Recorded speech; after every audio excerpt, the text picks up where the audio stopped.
Is Elon Musk one dumb tweet away from being suspended and permanently suspended from Twitter? That's the question. Okay, well, you want an answer, right? I'm curious. I'm going to say no. I would say he's got more leash than one dumb because he's good for Twitter. All right? Every time you hear about Elon being in the news, it's because of Twitter. Trump was bad for Twitter? For Twitter, business-wise. Okay, I'm just answering the question you asked. Sure. I do not believe he's one dumb tweet away. I think he's earned enough equity where he could have 2 or 3. Meaning he's not dumb enough to do it, or he has the saint card that he'll be forgiven? Both. He's clearly not that stupid where he's going to do it. something like that. Can I make 2 other points about Musk real quickly? Number one, it was 11 degrees in Moscow yesterday and 8 degrees in Austin, Texas. So maybe he wants to move there. Who knows? That's why he called Putin. Number 2, though, seriously. You know, you think about social media influencers or people that have influence, that have a following that people respond to. What do brands do for them? They bring them money, so they post, right? It pushes the brand, makes them money. Elon Musk is immune to that, like an insider trading situation. Hey, can you do 1 tweet on my company? It'll blow up. He's already the richest person in the world. There's no financial benefit for him individually to ever do something, because you'd always ask yourself, when you have that much power and that much sway and so many disciples that will do whatever you say to do with a 5-word tweet, are you susceptible to being bribed? Insider trading, taking something that's unethical or doing something and using that power in a negative way? He could never do it for financial reasons because he doesn't have to. He's already the richest guy in the world. Would Twitter ever ban Elon Musk? That's the question. Yes. Right? Because it's a two-pronged question. Yeah. One is, would he ever post something dumb enough that would jeopardize him staying on Twitter? And number 2, would Twitter ever have the audacity to say we will permanently ban Elon if he does do that? Just going on track record, I'm going to have to say yes. Why would I say yes? Number 1, he's done some stupid stuff that has moved. Look, for all the kudos that we're giving Elon Musk, he's also done stuff that has hurt the brand and the stock. Like, I could see either the board of directors or even self-imposed being like, dude, put down the Twitter for a second. I could see that. You went on Joe Rogan podcast, smoked a blunt that did not help the company. I could see that thing. And then if Twitter has any track record for silencing voices, especially more conservative voices, and I politically, I think that Elon Musk is center right. I don't know how far right he is. He's certainly not a leftist or anything like that. I think he's more center right. He's obviously a capitalist, for sure. Can I see him saying something so outlandish or so, from his perspective, what he thinks is right, but, the leftists, whoever's controlling Twitter, thinks is wrong? I think it could happen. Do I want it to happen? Am I rooting for Elon Musk? Am I rooting for his companies and, space travel? Hell yeah. But based on track record, things that he's said and what Twitter has done or social media has done to right-leaning voices, it's possible, yes. What do you think? So here's how I process this. Here's how I process this. When you get a person like that is that eccentric mind, nonstop working, take Howard Hughes, okay? And take Tony Stark, the character. Howard Hughes, real character. Tony Stark, fictional character. Iron Man, right? Robert Downey Jr., okay? There was a part about the girl that plays in Iron Man that, dude, just shut your mouth and stay down here. Don't say anything to the media. I don't know if you remember that relationship. Was that Gwyneth Paltrow? Yes, okay. yes. Where she's kind of like, dude, just don't say anything. Yeah. You get in front of the mic, it's like, screw it. Here's what I'm doing. You know what? We're going to. Dude, just be quiet, right? Is Musk the kind of guy that behind closed doors, you tell him not to say something, he won't say it? I don't think so. I think if Musk wants to say something, he'll say it. Now, let me flip it. So I do think there's an element of that. Let me go to a different direction. Howard Hughes. Is there an element of Musk that he could get bored out of his mind that he may want to do something crazy? I don't know. He's gonna in his brain, like, he sees things that the world doesn't see. Yeah. He sees the world from a different place. He's got a Neuralink. But I give you the last one here. I'll give you the last one here. Why I don't think it would happen. Here's what I don't think it would happen. I don't think it would happen because he came from the PayPal mafia community.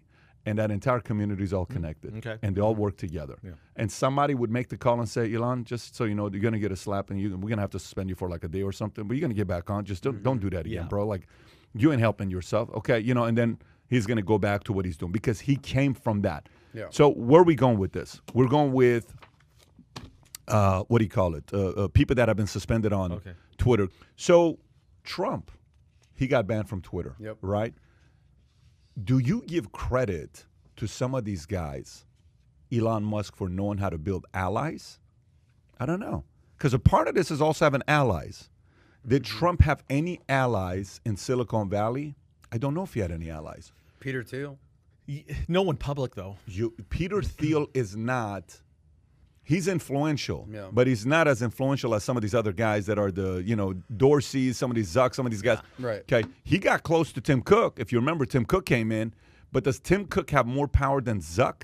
Does Tim Cook have more power than, Dorsey? When it comes down to influence? I think so, yes. When it comes down to influence, I don't think so. Because Trump doesn't need an app. Like... Apple's power is in the app. Like, we will not let your app be there. But Trump's power is he needs to communicate through what? Twitter or a Facebook, which is a platform. Apple's not a platform. Apple's a company that... access those platforms through your phone. Yeah, but that means Apple would have to ban Facebook, and they're never going to do that. Apple would have to ban... Well, so they are in a little tiff right now. They are, but it's different to communicate. There's no way Apple would... if they ban Facebook, it would be insane if they did that. Yeah. Trump's a bit of an outlier, though, because we're talking about a guy. I mean, what they said he did, starting an insurrection and a riot and that. And there's a difference between that and whatever Musk or anybody else is even capable of tweeting, right? I mean, something that ended up with the Capitol being stormed is a little bit different. He's got so much influence, Musk. I think Twitter's got to be afraid of him, number one. And number two, couldn't he just snap them up or put them out if he wanted to, or really seriously hurt them if they did something to him? He's a $200 billion guy. Twitter's a $40 billion company. I'm going to come and buy you, and you're out. But Dorsey is a guy that wanted to be a fashion designer. Right. So Dorsey's also not the guy that wanted to be a billionaire. Like, Dorsey doesn't give a crap about being a billionaire. Like, Dorsey's not the billionaire. He's growing a homeless man beard. He's not at all the guy that's like the typical, I'm going to go take over the world. That's not Dorsey. You're saying he's sort of like an accidental billionaire? He's actually I think deep down inside has an activist bone to him, and he really disagrees with some of the philosophical views, even if it costs him $5 billion or $2 billion. I don't think he cares. He has principles, values and principles? I think he's a true believer. I don't. In what? In what he believes in. Okay. I think he's a true believer in what he believes in. Let me just even if it costs him money. Let me circle back to the Trump and your initial question. Allies. The problem with Trump is. But by the way, if you're enjoying the dialogue with the way it's going on the podcast with the three of us here today, and this is your first time joining us on the podcast, you have no clue what's going on, but you're liking it, smash that subscribe button. Once we get to 100,000 subs, we're considering doing this possibly 3 times a week. Once it gets to 100,000, we got 53,000 more to go. But go ahead. You were talking about allies. Shout out to Martin Mirage. He says the PayPal mafia over the soy boy mafia. I don't know about that. These days, if Adam's wearing those shorts, they'll retreat. Yeah. They'll run away. That's a good point. Submit. So did somebody post a picture of his shorts or no? Let's get that out there, guys. Keep going. Go ahead. Let's get that. It's the shorts he wore when he played against Udonis. They might ban that. We almost got kicked out of the building. Yeah. The owner called me. When Udonis Haslam was dunking on him, that's the shorts he was wearing. Yeah. The old school 50s NBA, 60s NBA. George Mikan all the way to the top. Keep going. Stockton. So back to allies. And this is like, I can't believe I'm referencing something my mom would tell me in kindergarten, but she would tell me. With the voice. I'll do it. She would say, to have a friend, you need to be a friend. To have a friend, you need to be a friend. So I was like, all right, like I gotta be a friend to you if you're gonna be a friend to me. The problem with Trump is he uses you, he chews you up, and he spits you out. Anyone who's left that team or whatever you want to call it, the cabinet, in, out. We can go down the list. I'm just gonna go off the cuff here. Rex Tillerson was there, does not like him now. Anthony Scaramucci, your boy, was there for like a hot 7 days, out. What's my General Kelly, in, out. Omarosa, in, out. You don't hear those stories about Elon Musk. You don't hear, I worked with Elon and he was a piece of shit and he's fired me. You don't hear those. You hear those about Trump. So you talked about allies. I think, to your credit, to your point, Musk makes a call to whether it's a Dorsey, whether it's a Zuck, whether it's a Cook, whether it's a Benioff, whatever it is, and says, look, man, this, that, yeah, let's work it out. Intermediaries. takes a friend to be a friend. I think he's got true allies. Where Trump, his legacy is he'll use you, abuse you, and then spit you out. I mean, listen, there's proof to show that did take place. And there's proof on Elon as well. Elon's created a lot of enemies in a different way. Steve Jobs had a lot of enemies where, I don't know if you've ever read the book Accidental Millionaire, not Accidental Billionaire. Accidental Millionaire was written in the 80s, maybe early 90s.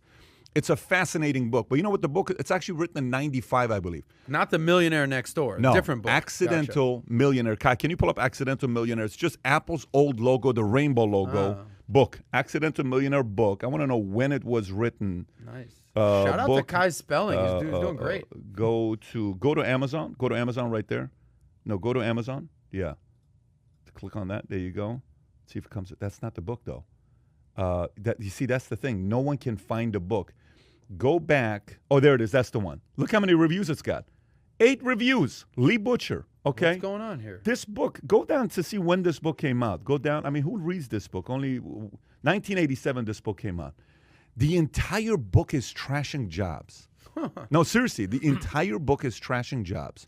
Who's it written by? By people that got fired by him or let go by him. So Jobs and Trump had a little bit of a thing, and Jobs was like in the middle of, if Musk is here, Trump is here, Jobs was here, because Jobs had a little bit of Trump going in him as well. But can you tell me, when did Twitter come out? When did Twitter come out, Kai? Exactly 09? When did Twitter come out? 06, 07?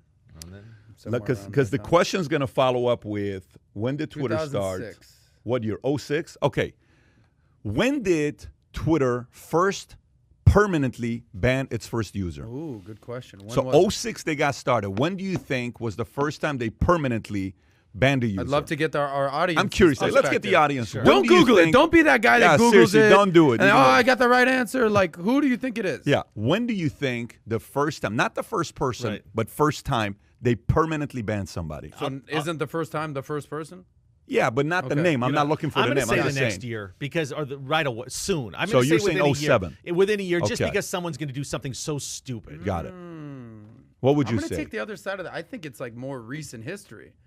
I think it's like 2014. Okay, so you're saying 8 years later. Kai, do you already know the answer to this question? So I'm not going to ask you. Paul, when do you think was the first time Twitter, after being around 2006, when is the first time they banned somebody? I'm going to go with 2009. Okay. By the way, Paul wins because it's 2010. Okay. It's December 8th, 2010. Yeah. They banned Operation Payback, handle Anon_Operation, anonymous hacktivist campaign in support of online piracy and WikiLeaks. Permanently banned. Okay, so that's why they banned him. The next one is Courtney Love. January 2011. Love. Yes.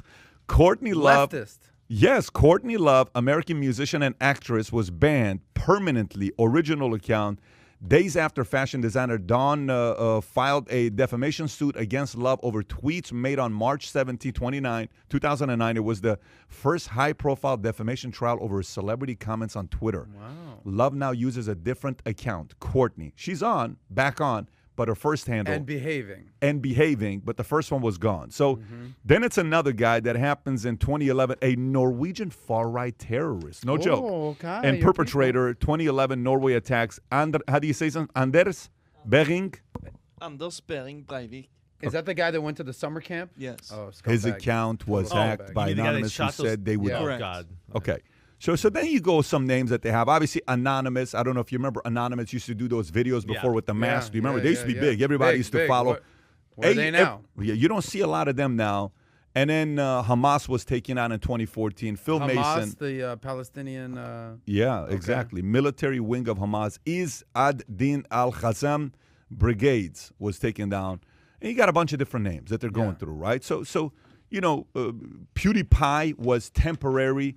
Suspended for being pretending to be a member of ISIL. What? I mean, you have to be a fool to do that. But the PewDiePie, 100 million subscriber, acted like he was a member of ISIL. Yeah, obviously you're going to get taken down for that. And then Jack Dorsey was taken down November 2016. After restoring his account, Dorsey tweeted the suspension was due to an internal mistake. The founder and CEO, they take him down. I bet you one of his own employees played a joke on him and suspended him. That's a great story. So anyways, then you got a bunch of different stories on what it is, right? I mean, you got a bunch of different stories they can go through on who it is. Roger Stone got banned permanent October 2017.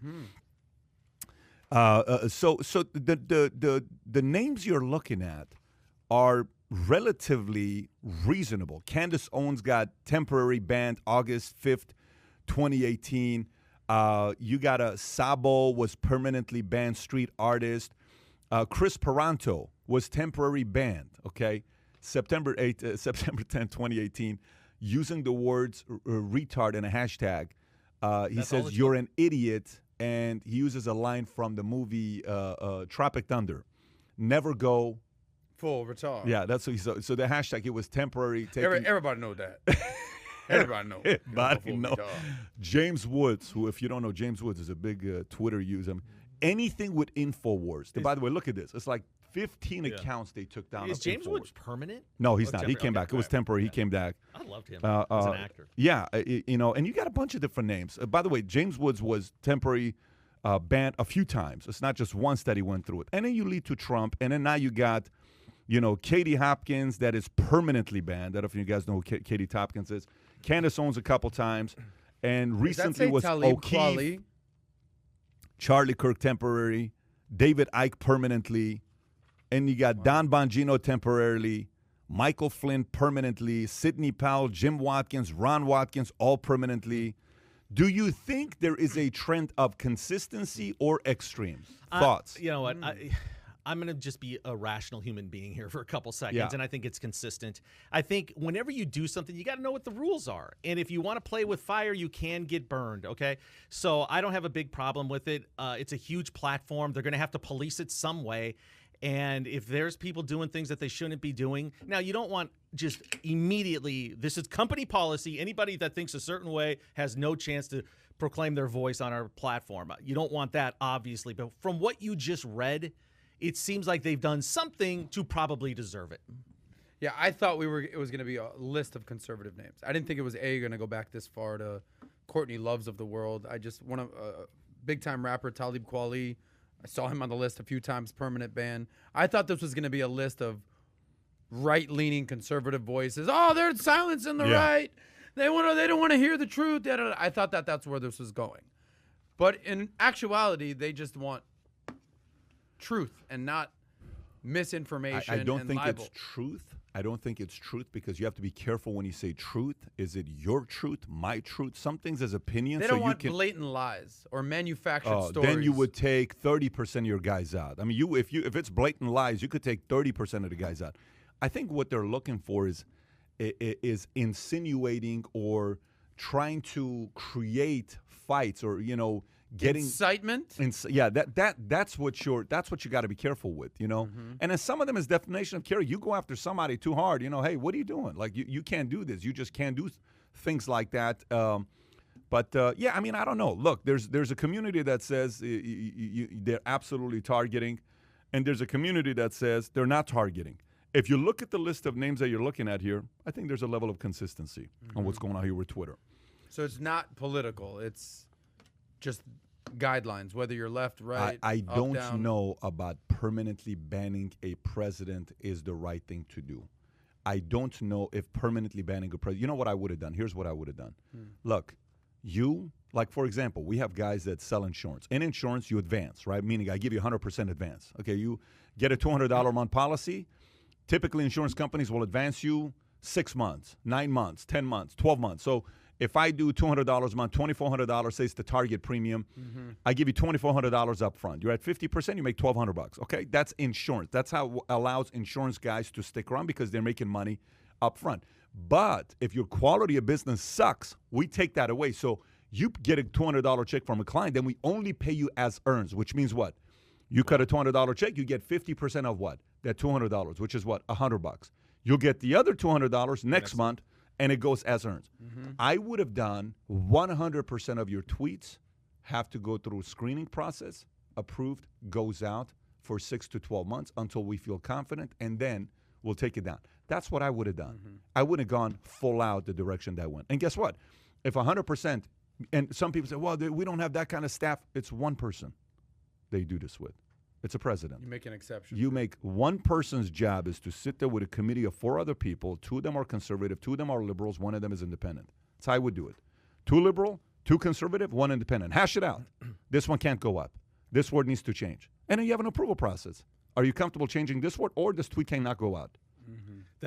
Trump did tweet a lot, though. That'd be a lot of tweets to look at. And But you got 5 employees that handle 1 account. It's the president. It's not a big deal. Right, it's right, 5 for times him. $100,000. Half I a million. bet you there's a lot of people that wish that Trump had some sort of vetting process in his 4 years of presidency. freedom of speech. Hey, look, I think the smarter not move do for, his tweets. I think the smarter move for Twitter is say it's 6 months ban.